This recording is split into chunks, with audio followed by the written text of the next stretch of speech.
Can you count, suckers? Can you count? Welcome back. This is episode 20. That's right, episode 20, yes. This is UKA Post 31, the film review. I'm your host. You know my name, Mr. Dan Nostalgia. There you go. You know who I am, and welcome back. Today's film is The Last Boy Scout, released on the 13th of December 1991, directed by Tony Scott, screenplay by Shane Black, starring Bruce Willis, Damon Wayans, Chelsea Fields, and Noah Willingham. Cinematography, Ward Russell. Produced by Joel Silver, distributed by Warner Brothers. Box office, $114.5 million, from a $43 million budget. Plot. Two fallen heroes are forced into a world of sports and politics, corruption, entwined with corruption and murder, uncovering a plot to legalize sports gambling through bribery, loaded with action, humor, and explosions. Produced by Joel Silver.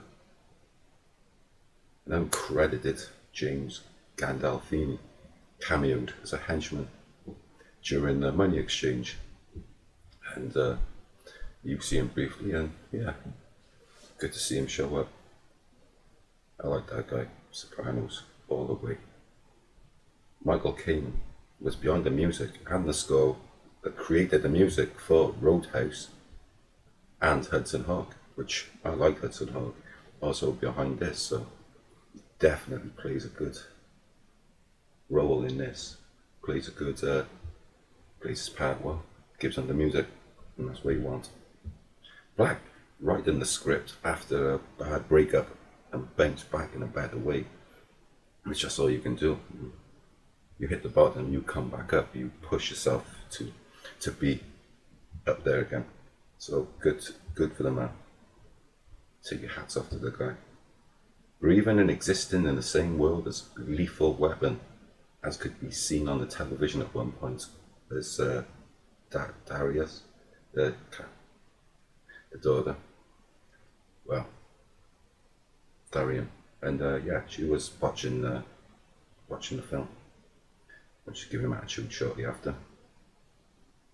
This wasn't the first time Willis and Wayans had worked together before. They had worked together on Look Who's Talking Too, and I watched the first one, and after that they kind of fall in line with another. But at the time I suppose they were watchable, you know. That's how they were. And this was probably a good little reunion, so you would have thought. Kim Coates' interview on Inside With You with Michael Rosenbaum, explaining how he actually made actual contact with Wayans during the fight scene over by the bridge. Please go check it out. Shout out to Rosenbaum on that one. Yeah, guy's amazing. Keep doing great work. Been doing it for years, and I hope he continues to do so. Check that out. Seriously, if you get a chance. Kim Coates talking to Michael Rosenbaum. Brilliant. Silver and Black had worked together prior to this, and going back to Die Hard. It's a bit of a triangle really, because you brought Bruce Willis into that fold as well, being a big name, or becoming a big name off the back of that. So that was this should have been a match made, you know what I mean? Shooting took 90 days to film, but were hampered with the fallouts between Scott, Silver and Willis on set. Wasn't no love lost between the lead stars, neither Wayans and Willis. Nothing at all. Still alpha male, and the ego was all on show. And when you needed to get along, this wasn't one of those times they did that. So really, it's a shame. What they could have made the film better. The film was brilliant as it is, but they could have made it ingrained it even harder into the minds of film fans. So multiple names were brought in on board to help with the editing on the post-production, and much of the editing was left out. So apparently there was more humorous jokes, there was a bit more violence to it, so it would have been interesting to see how it would have been. Black had the nose to brain strike for Lethal Weapon, but left it out, probably for someone like Riggs would have done on someone, and saved it for this occasion, which was amazing. I stopped seeing with Kim Coates, and then he goes into depth on that too. So some interesting thinking there. I like that. John Woo blueprints in the shootout during the shootout scenes. This was definitely that John Woo, face-off style shootouts. This was that. I mean, I love John Woo. Seen a few John Woo films, not all of them. Seen one or two. Do need to be more in tune with the John Woo category. So if you've got any suggestions for John Woo films, please forward them. Good part of the list. One script had Joe's wife to be killed off before changes were made, and I'm not sure what effect that would have had on the film. The fact that he'd been a single parent because he had a daughter, so that would have been interesting. So you got that aspect of it. So now I'm going to hit you up with my provocative notion, which is, what about a possible crossover film with the two of Murtaugh, Riggs, Hollenbach and Dix should be made, or should have been made, should have made in the 90s of course, and a good crossover and the story with politics and crime. I think you would have had a good story there, and I would black to direct it too, why not? And then there was a tongue-in-cheek thing there happening with Williams playing Murtaugh in the Lethal Weapon television series, which was, I haven't yet to see that. My mother watches the Lethal Weapon series and says it's enjoyable, hilarious. I've always been a big fan of the film, so if I get a chance to watch it, I will. I suggest you do too if you haven't. So I'm looking to maybe catch an episode, see what happens. But it would have been great to see in the crossover or reference. Something would have sat well with certain fans, with a certain group. Chelsea Fields featuring as an extra in Commando as an air hostess, and he's been getting on board with the dude whose neck he breaks, and he drops that line, "Don't disturb my friend, he's dead tired," after he requests a blanket and pillow. Kim Coates appeared as a henchman in this and featuring in many other films, one of them being Resident Evil, which let's not talk about that so much. But he is known for his role in Sons of Anarchy, and I've not seen that, but again I have friends who have watched it and do see these sort of programs. I still got some catching up to do on that, as my watch list just chops and changes and constantly just trying to keep that entertainment value. So if anything, please forward your views on that one. Thank you. And hit the like and subscribe if you're feeling what I'm saying, what's going on, because this is what we're doing. Billy Blanks, the martial artist, featured as Billy Cole in the opening act.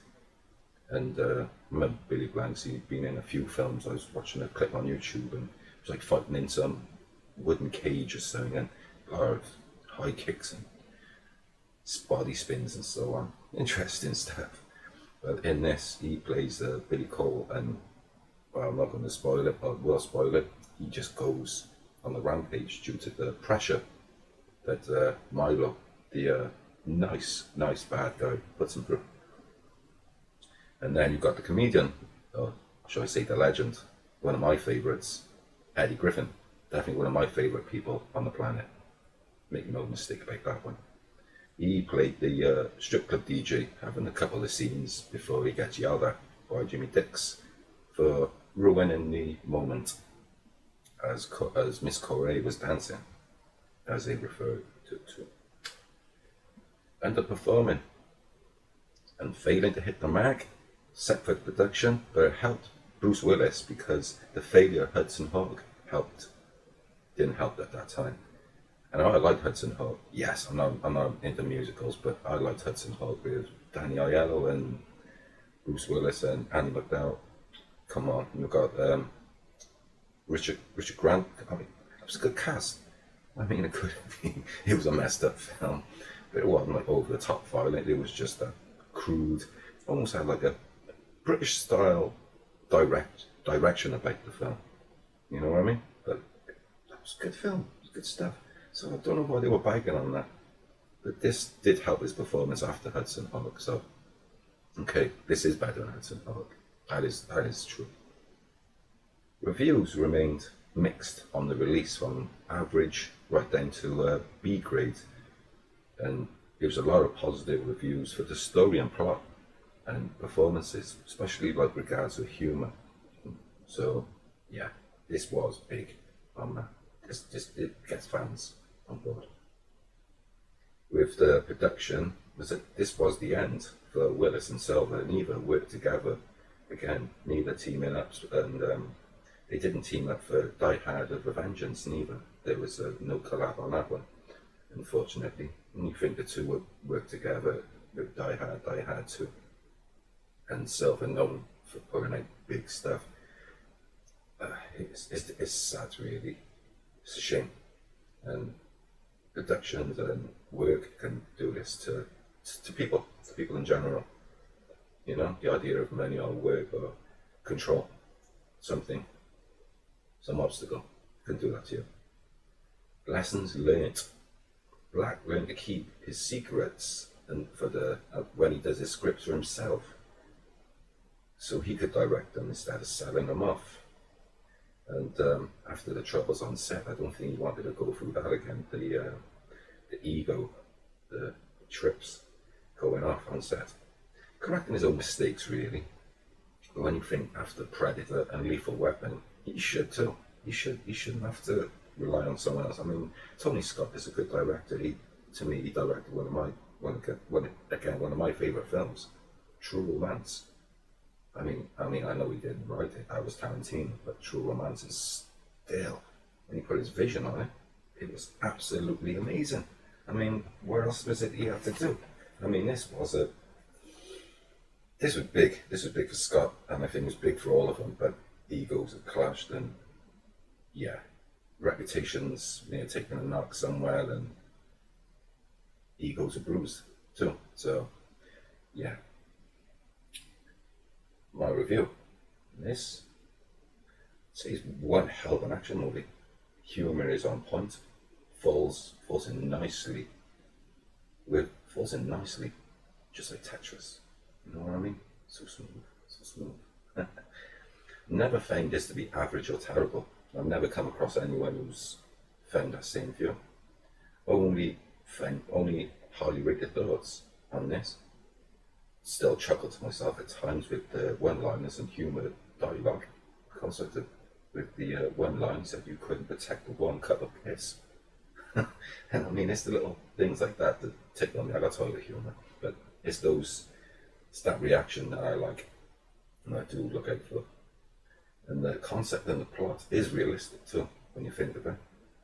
The down-to-earth plot of today's world, the way it's going on. You've got corruption in government, not just one country, many countries, and so forth. But we're not really here to talk about the state of the world. Shane Black's creativity is greatly thought out. I mean, he took a story, created a story from a bad situation, his breakup, and fair dues. I don't know what he did. He must have went through like the 70s or 80s, so the decades for inspiration maybe, or he's been reading a lot of books, and he created a masterpiece off the back of it. Big cast, all portray their characters well. Each one does. Let's not bull. Let's not give no bull over this. Each stand out, and they all have their own 15 minutes to show what they can do. And I like their deliverance of things, their depth of the character has, and you can see some growth in certain ones. And this is one of Willis's best characters next to John McClane. Let's not lie, this is my opinion. This is not stapled in law. This is my opinion. Joe Hollenbeck could have been one of those characters, could have appeared in more films, could have appeared him and Jimmy Dix. I mean, there was opportunity, and I think that was greatly missed, and it's a missed opportunity, and sadly you'll never ever get to see what would have happened. Sadly, so even recasting the character would destroy it because Willis brought his own take to things. Overall, love this. Really could discuss this until the cows come home. Could talk you to death about this. This is an amazing film, and it definitely is something that it needs to be seen, needs to be owned, needs to be watched, needs to be talked about. Definitely needs to be up there as one of Shane Black's greatest, alongside Predator and Lethal Weapon. This is like a trilogy of great films that he's done throughout his catalogue. I'd say Predator, Lethal Weapon, Last Boy Scout, and he has done some others, not disputing that. Wasn't a big fan of Iron Man 3 though. I thought it was maybe a good start, but then the tail end of it got a bit over the top and silly. But Shane Black still delivers, and I like this. And I'm going to give this a rating of 5 out of 5. That's right, Johnny 5 out of Johnny 5 on this one. So, this is brilliant. And my next segment is, what have you been watching? I'll tell you what I've been watching. Bodyguard, BBC, Richard Madden, and Keeley Howes. All my days. I've seen it over and over, but I still love it. To me, it's like the Richard Madden James Bond audition. This one is, it's an amazing show. It's on my list for reviews and set to be right for you. But it's one of the best things I've seen on TV since the Game of Thrones up to season 6. This is one of the best limited series I've seen, and I would highly suggest it. Richard Madden's an amazing actor. He's good in Game of Thrones, and he even played a good part in the Eternals. And he still delivers. I mean, he's got range, and you could see it. And there was a lot of emotion he had to go into this character. And I think he delivers on all planes, on all levels. He shows you what he's got. And I'm thinking, if you're going to start auditioning for James Bond, look at this man. Look at this guy. That's what you need to do. So, that's what I've been watching. Great TV. And I suggest you should get your eyes peeled around this one. So, want to say, well, we didn't post a video last week due to Father's Day, and yes, and of course I'm a father and I have my father's stuff, and of course we spent the family weekend, absolutely amazing. So, bit of slugging around as well. Had to do a bit of removals. Oddly. But this has been brilliant because last week we were busy, and we're still busy now. We're still going at it because we still got plans to move forward, and within coming up now in early August, I am going to be at Newport Comic Con, August the 13th. You will find me there. And of course, we have got plans to meet Danny Glover. You know what I mean? Of course, man. Danny Glover, of course. Like, I want to discuss my theory of this as well and go from there. But yes, we've been busy. Father's Day weekend was a hectic one. It was a non-stop. Didn't have time to get things sorted in time. But we're still with you now. We're not going nowhere. So I hope you've loved this episode. I hope you've been hitting likes. I hope the subscriptions continue, because I see the numbers have been going up, and the viewership on videos, certain ones such as Marathon Werewolf in London, I can see the numbers that have gone up on that. And I want to say thank you, because this has been amazing to be able to push for this. So keep the numbers going. When this comes out, please can you give me the same numbers again, because this is a great film, and if you haven't seen it, you need to tell someone about it. You know what I'm saying? You know what I mean? You know how it goes? That's how it should be. So I hope things are all good with you, and you have the best week you can possibly have. Look after yourself and look after everyone else around you, because family is the first and foremost important thing, and ourselves. So I want us to leave this episode by saying thank you. Please like, please subscribe, please tell your friends. Please don't be shy on the comments. I do respond. I don't bite. We're decent people. And I hope everything goes well for you. I hope it lands just how you want it to. So, I'm Dan Nostalgia. This is UK Outpost 31.